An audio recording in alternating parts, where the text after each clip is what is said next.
നമസ്കാരം. നിങ്ങൾ എപ്പോഴെങ്കിലും ശ്രദ്ധിച്ചിട്ടുണ്ടോ?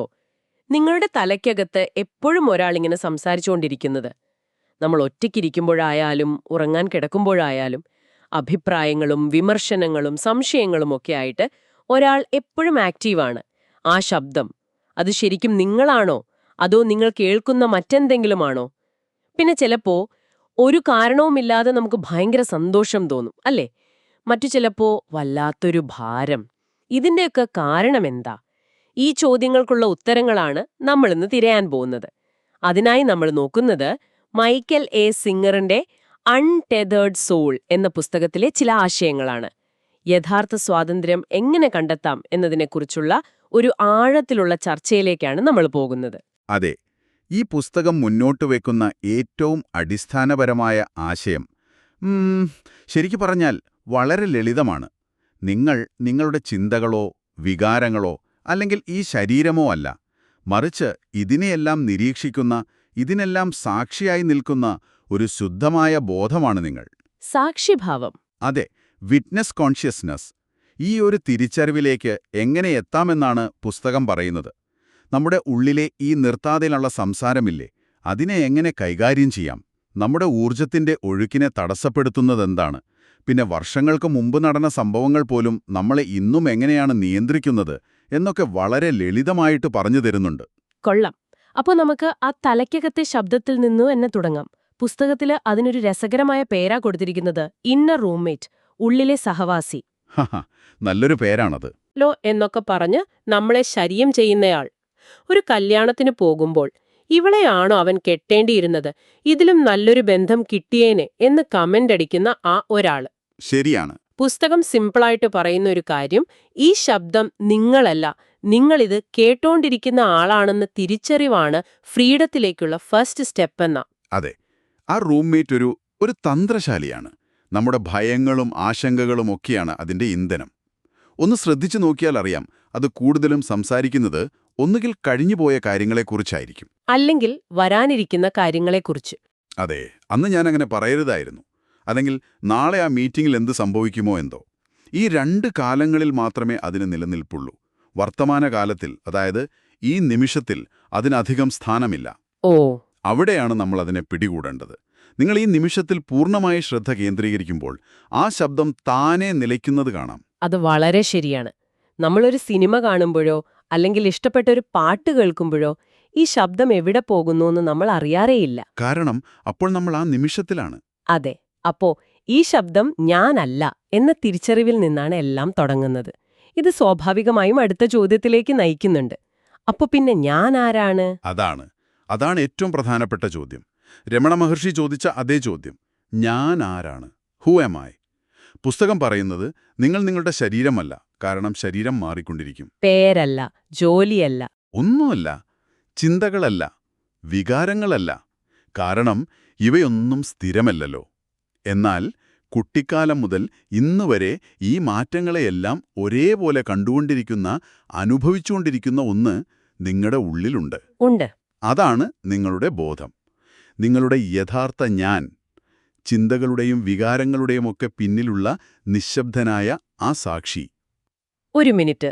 ചിന്തകളില്ലാത്തപ്പോഴും നിങ്ങൾ അവിടെയുണ്ടെന്ന് പറയുമ്പോൾ അത് പലർക്കും ഒരു സംശയമുണ്ടാക്കാം. കാരണം നമ്മളിൽ ഭൂരിഭാഗം പേരും ചിന്തകളില്ലാത്ത ഒരു നിമിഷം പോലും അനുഭവിച്ചിട്ടുണ്ടാവില്ല. ശരിയാണ്. ഉറക്കത്തിൽ പോലും സ്വപ്നങ്ങളുണ്ടാകും. അപ്പോ ഇതെങ്ങനെയാണ് ഒരു സാധാരണ ആൾക്ക് മനസ്സിലാക്കാൻ പറ്റുക? ധ്യാനത്തിലൂടെയാണോ ഇതിലേക്ക് എത്തുന്നത്? അതൊരു നല്ല ചോദ്യമാണ്. ഇത് മനസ്സിലാക്കാൻ ഒരു ഉദാഹരണം പറയാം. ആകാശവും മേഘങ്ങളും പോലെയാണിത്. ഓക്കെ. നിങ്ങളുടെ ബോധമെന്ന് പറയുന്നത് ആകാശമാണ്.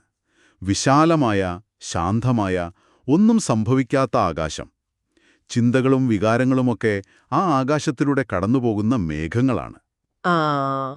ചിലപ്പോ കറുത്ത മേഘങ്ങൾ വരും, ചിലപ്പോ വെളുത്ത മേഘങ്ങൾ വരും, ചിലപ്പോ ഇടിയും മഴയും ഉണ്ടാകും.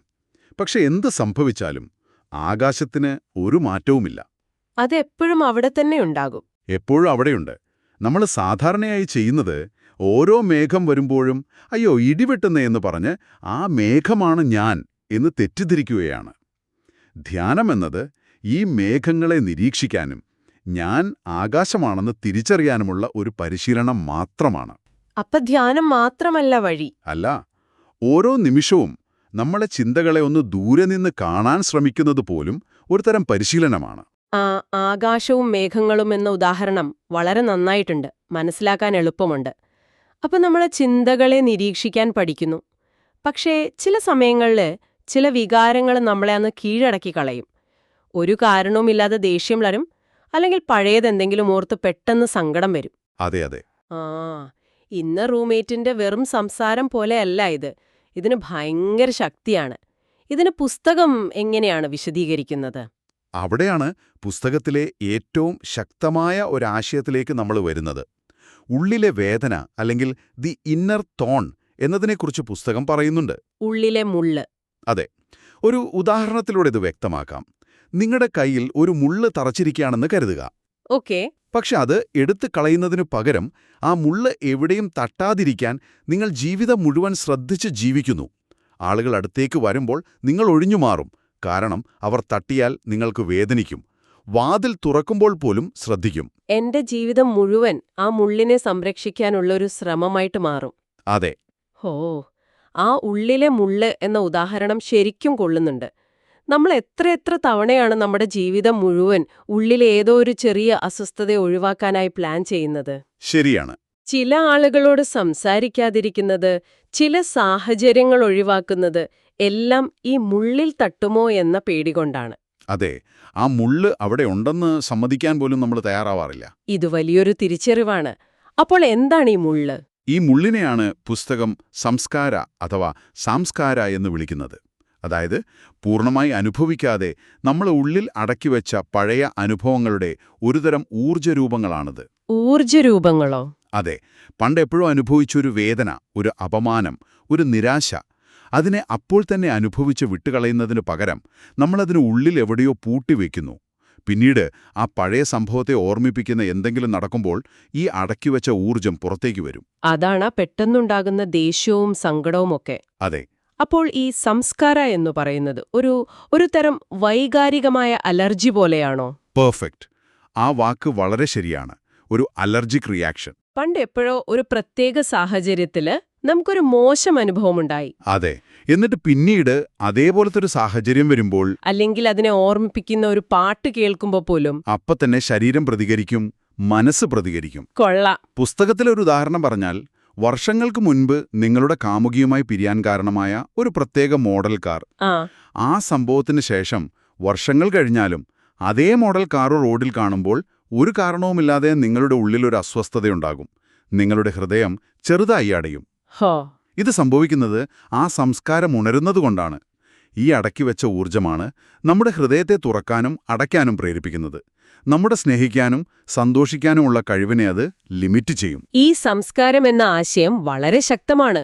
നമ്മളുപോലും അറിയാതെ നമ്മുടെ ഉള്ളിൽ പ്രവർത്തിക്കുന്ന പഴയ കമ്പ്യൂട്ടർ പ്രോഗ്രാമുകൾ പോലെയാണിത്. അതെ അതെ. ഇത് തിരിച്ചറിയുമ്പോൾ സ്വാഭാവികമായും അടുത്ത ചോദ്യം വരും. ഈ പഴയ പ്രോഗ്രാമുകൾ ഡിലീറ്റ് ചെയ്യാൻ എന്തെങ്കിലും വഴിയുണ്ടോ? ഉള്ളിൽ തറച്ചിരിക്കുന്ന ഈ മുള്ളുകൾ എങ്ങനെയാണ് എടുത്തു കളയുക?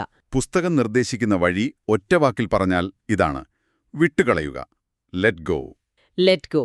അതായത് ഈ സംസ്കാരം ഉണരുമ്പോൾ, ആ അസ്വസ്ഥത ഉള്ളിൽ വരുമ്പോൾ, അതിനെതിരെ പോരാടുകയോ അതിനെ വിശകലനം ചെയ്യുകയോ അതിൽ നിന്ന് ഒളിച്ചോടുകയോ ചെയ്യരുത്. പകരം അതിനെ അവിടെ സംഭവിക്കാൻ അനുവദിക്കുക.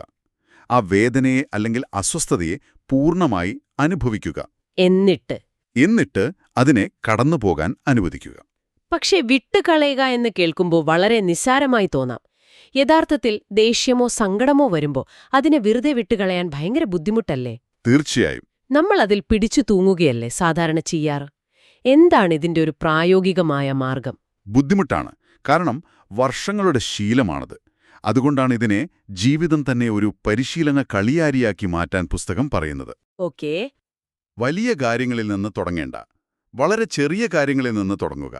ഉദാഹരണത്തിന്, നിങ്ങൾ ഒരാൾക്ക് മെസ്സേജ് അയച്ചു, അവർ ഓൺലൈനിൽ ഉണ്ടായിട്ടും മറുപടി തന്നില്ല. നിങ്ങളുടെ ഉള്ളിൽ ചെറിയൊരു വിഷമം വരും, അല്ലേ? വരും.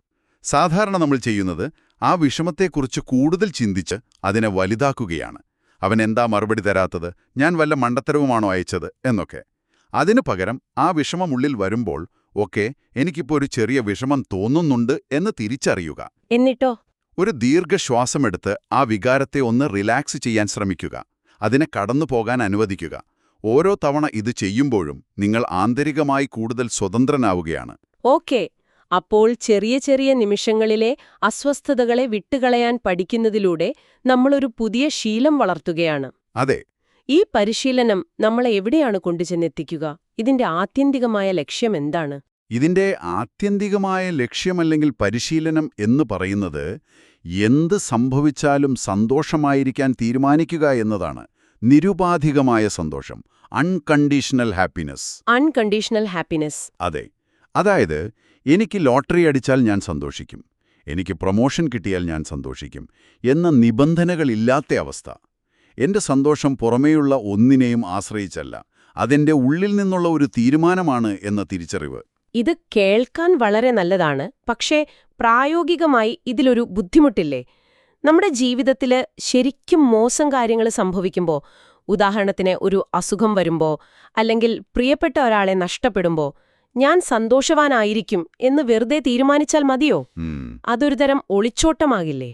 ആ ദുഃഖത്തെ നമ്മൾ അംഗീകരിക്കേണ്ടതല്ലേ? വളരെ പ്രധാനപ്പെട്ട ഒരു ചോദ്യമാണത്. പുസ്തകം ഒരിക്കലും വികാരങ്ങളെ അടക്കിവെക്കാൻ പറയുന്നില്ല. ദുഃഖം വന്നാൽ അതിനെ പൂർണ്ണമായും അനുഭവിക്കണം. ഓക്കെ. പക്ഷെ ആ ദുഃഖത്തിൽ ജീവിക്കരുത്. ആ ദുഃഖം നമ്മളായി മാറരുത്. നിരുപാധികമായ സന്തോഷമെന്ന് പറയുന്നത് എപ്പോഴും ചിരിച്ചുകൊണ്ട് നടക്കണമെന്നല്ല. പിന്നെന്താണ്?